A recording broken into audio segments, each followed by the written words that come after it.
So hi everyone, we are going to present about 10 days itinerary traveling around the France. So next. Wait đã. Okay. Okay, and this is our team's members. Okay, next. Hello. Can you guys hear me? Yes. Oh, okay, nice. Okay, the first place we are going to visit in France is Paris. So the first spot is Arc de Triomphe. And this is one of the iconic symbols in Paris. It is commissioned by Napoleon Bonaparte after his victory at Austerlitz in 1805. Besides that, the tomb of the unknown soldier lies beneath the arch and serves as a memorial for unidentified soldiers who lost their lives in the First World War. Okay. And it draws millions of visitors every year. The second spot is the Notre Dame de Paris Cathedral, and it is a prime example of French Gothic architecture, known for its elaborate and intricate design that dominated Europe in the Middle Age. And its construction began in 1163 and spent almost 200 years, with completion in 1345. The cathedral has witnessed numerous historic events, including the French Revolution. Besides that, this cathedral is famous for its gorgeous and chimera gallery. And in 2019, a devastating fire damaged much of the Notre Dame, and it is expected to reopen to the public in 2024. Okay, next.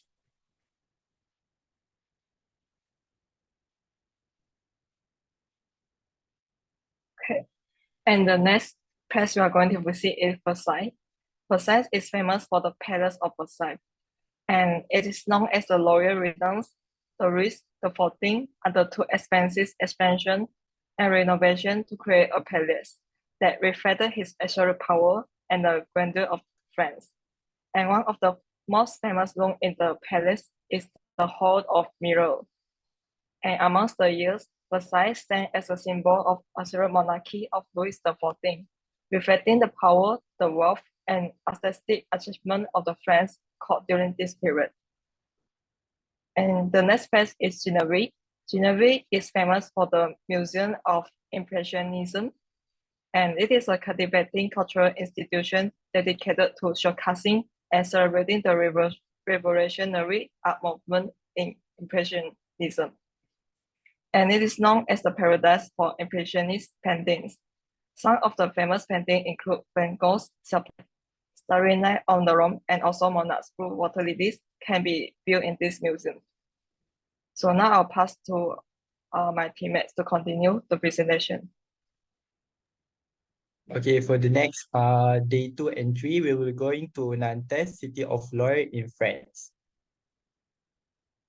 Okay, the first place that we will visit is Chateau de Dap de Brittany, or Castle of the Dukes of Brittany.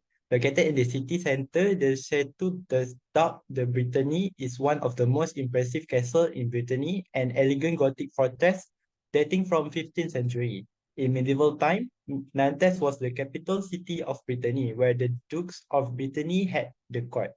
Outside the chateau, there's a sculpture of Anne de Brittany, the most famous Duchess of Brittany who became Queen of France by marriage. The next place will be Nantes Cathedral or Saint-Pierre and Saint Paul Cathedral. Saint-Pierre and Saint Paul Cathedral is an imposing building in the Gothic style worth a short visit. Construction began in 15th century on the site of Roman church, and it took 4 centuries to complete. If you need a short break, there's a little park just behind Nantes Cathedral, perfect to rest. The next place would be Place Royale, an elegant neighborhood shaped by thanks to the industrial and financial success of the city in the 18th and 19th century. The semi-pedestrian area offers beautiful architecture, good shopping, and pleasant outdoor terrace for a coffee or a glass of wine. Next would be Musée Jules Verne. Explore Jules Verne's life and main work through some personal object and video related to his most famous novel. The famous French author was born and raised in Nantes. So if you are a fan of Jules Verne's novel, you cannot miss this place. The museum is located on the top of hill with a good view over the Loire River and the Ile de Nantes. In the small garden just in front of the museum, you can find Captain Nemo enjoying the view. And the last place would be La Machine de Lille. It's a unique attraction that showcases a variety of machines in a steampunk atmosphere. There are three main attractions. The first one would be Gallery the Machine. This is a living space showcasing a veritable bestiary of machine. Grand Elephant. When this majestic animal goes out for a walk, it's like an architecture in motion, leaving a still of cathedral. The last one would be Coruscant Desmondes Marine. This authentic 360 theater is also an incredible sculpture dedicated to the sea. Visitors watch as strange and disturbing marine creature revolve in a huge structure built on 3 levels. Next, I would like to pass my mates. Hello everyone. So today I'm going to talk about City of Memes. So this is where we will be going for our day 5 and day 6. Do you guys know that City of Memes is actually a city that is filled with history, monuments, and charms?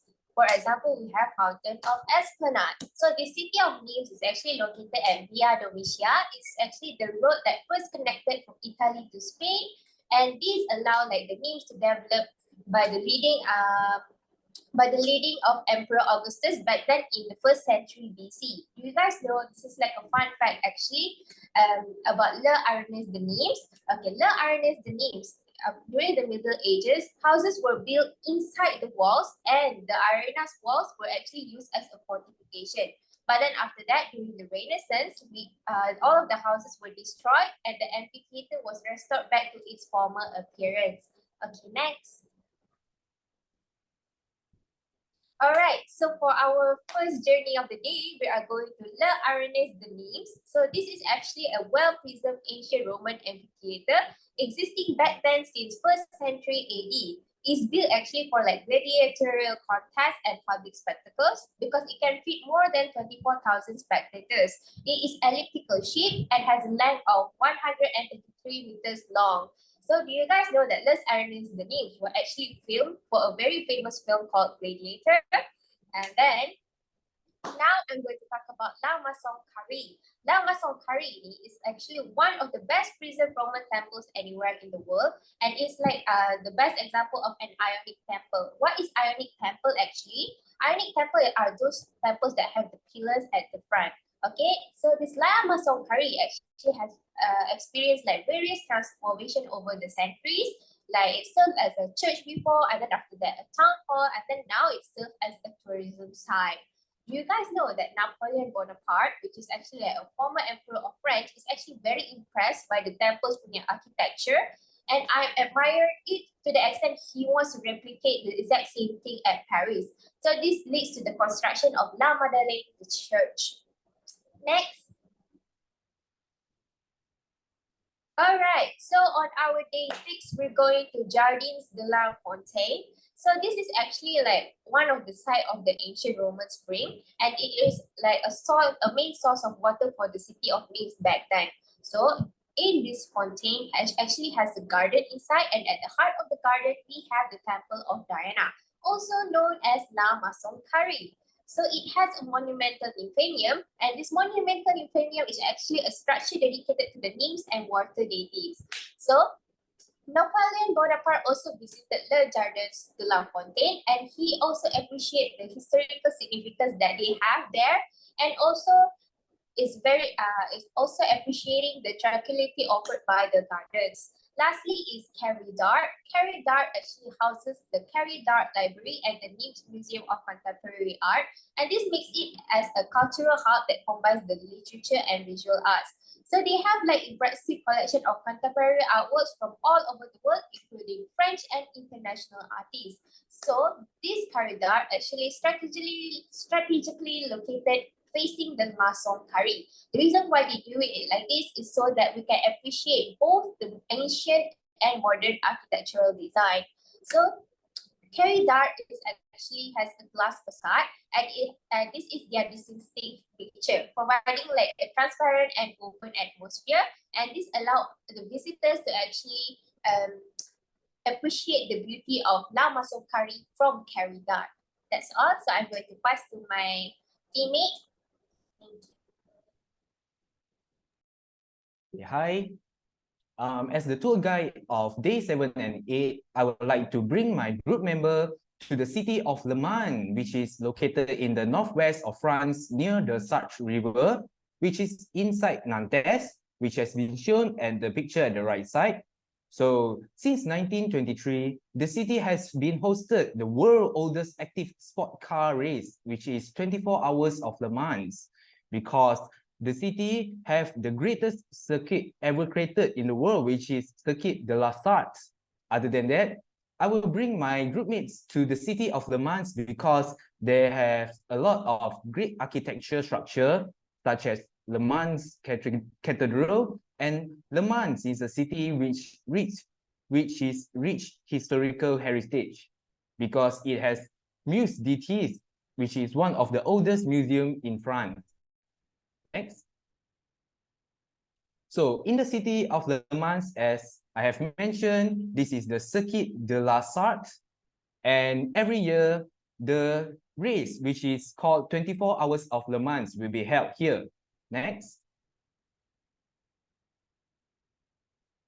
So what is 24 Hours of Le Mans? It is a race consists of 3 races from each team to complete a 24 hours race of sport car without rest, which is the race is held continuously. So there we can enjoy the different strategies from each team and spectate the speed of the fastest cars in the world racing together. I'm sure most of the men, this is a dreamland for most of the men and the people who enjoy speed. Next. So other than that, city of Le Mans also have many great architecture structures such as Le Mans Cathedral, which we can enjoy the great architecture design. And there is also museum, one of the oldest museum in the France, which is Muse d'Etis, which has a lot of historical value where we can find a lot of archaeology findings and arts. I will pass to my next team member.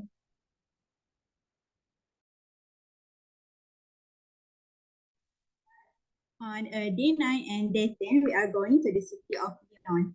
Lyon, France, known for its rich history and Renaissance architecture, is the country's third largest city at the confluence of the Rhone and Saône rivers. Celebrated for its cultural events like the Festival of Lights and gastronomic excellence, Lyon offers traditional Lyonese dishes and the Les Halles, the Lyon Paul Boutique Market. Historically significant for its role in the silk industry, Lyon's districts like Presqu'île and Poitou showcase its diverse character. As a city of lights, Lyon's charm lies in its blend of history, culture, and culinary delights, making it an enticing destination for tourists and a dynamic city for residents. Next. On a day 9, we are going to the Basilica of Notre-Dame de Fouvier. This is a 19th century religious monument on Fouvier Hill dedicated to the Virgin Mary. It built between 1872 and 1884. It blends the Romantic and Byzantine styles, symbolizing gratitude for Lyon's protection during the Franco-Prussian War. Head up to the Fouvier Hill to visit the Basilica of Notre-Dame de Fouvier, enjoy panoramic views of the city, and explore the Basilica's stunning interior. Second place we are going to is the Poitou district. Known as the hill that works, Poitou was traditionally the center of Lyon's industry during the 19th century. Its unique character is shaped by travel, which is hidden passageway, colorful mural, and a lively atmosphere. Today, Poitou is a blend between of tradition and modernity. featuring artisan workshop, boutique, and a thriving art scene. Kuahu is a must-visit for those seeking a mix of history, artistic expression, and a taste of Lyon's dynamic culture. Next. On a day 10, we are going to the Lyon Museum of Contemporary Art. It is also known as a MAC Lyon. It's a prominent cultural institution dedicated to contemporary. MAC Lyon is renowned for its diverse collection of modern and contemporary artworks, showcasing pieces from the 1960s to the present. Its commitment to showcase the evolution of contemporary artistic expression made Lyon stand as a dynamic hub for art enthusiasts and cultural explorers in the vibrant city of Lyon. Next, we are going to the Festival of Lights in Lyon. This is a renowned annual event that illuminates the city with stunning light display. Traditionally, it held in early December. It originated as a religious event dedicated to the Virgin Mary, but it has evolved into a spectacular celebration of lights and creativity. It has become a symbol of Lyon's cultural richness and innovation, drawing people from around the world to experience the city's enchanting transformation through the play of lights. Next, I'm going to pass to my team member. Okay, hello, I'm Qingwei Bing. So I will doing sharing on the Paris, France on day 11. Where do we visit? So the attraction, which is Louvre Museum in Paris. So the Louvre Museum in Paris is one of the national art museum in Paris, France. It is located on the right bank on the Seine in the city, first arrondissement, and home to some of the most canonical works of Western art, including the Mona Lisa and the Venice de Milo. Sorry. So there are the picture of inside how this looks like, and also when during the daytime there are the suitable place for taking the picture. Yeah. So after that, in comes to evening, like after 5 like days in Paris, so we will visit the Eiffel Tower in Paris. Actually, Eiffel Tower is a wrought iron lattice tower on the Champ de Mars in Paris, France. It is named after the engineer Gustave Eiffel, whose company designed and built the tower from 1887 to 1889. It used about 3 years times to build up this tower. So after that, in day 12, we were going to visit for Disneyland. So Disneyland is located in Thizy, France. It's 32 kilometers east of Paris. It is encompassed 2 theme parks, resorts, hotels, a shopping, dining, and entertainment complex, and a golf course as well. So Disneyland Park is the originating part of the complex. Opening is 1992 until right now. Okay, so in Disneyland, there are ultimate of dining experience, like you can see at the picture here. Is very delicate. And when it comes to the nighttime, every night Disney put on a stunning firework display centered around the Sleeping Beauty castle, so creating that magical aura that they are so famous for. So the event is accompanied by tremendous fountains and glowing colors, setting the night sky alight. It is not that a Disneyland Paris must do. So these are the 12 days we have visit, and my groupmate and I, we have visit in Paris. So I hope you like our sharing. Thank you. Merci beaucoup.